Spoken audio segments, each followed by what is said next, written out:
کیا ہماری آرمی کے ماتھے پہ پسینہ آ سکتا ہے؟ آپ دیکھ لیں کہ میرا بیٹا میرے سامنے آیا ہے شہید ہو کے تو میری آنسو نہیں نکلے تو کون کہتا ہے کہ میری ٹانگیں کام سکتی ہیں، میرے بچے کی ٹانگیں کام سکتی ہیں؟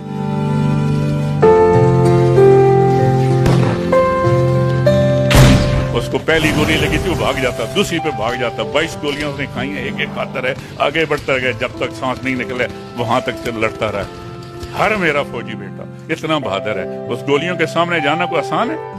ان افسران سے جو موجودہ جو کمانڈر ہیں ان سے خوش نہ ہوتا تو میں بچوں کو بھیجتا میرے ساتھ۔ یہ جو ابھی جو آرمی چیف ہے یہ شاید میرے سامنے لیفٹیننٹ ہوگا، کپتان ہوگا، یہ جتنے بھی جرنیل ہیں یہ میرے سامنے کیپٹن میجر تھے۔ میں جانتا ہوں ان کے اصول، یہ شروع سے جرنیل تو نہیں تھے نا، یہ اسی سے لڑ کے گئے ہیں، محنت کر کے گئے۔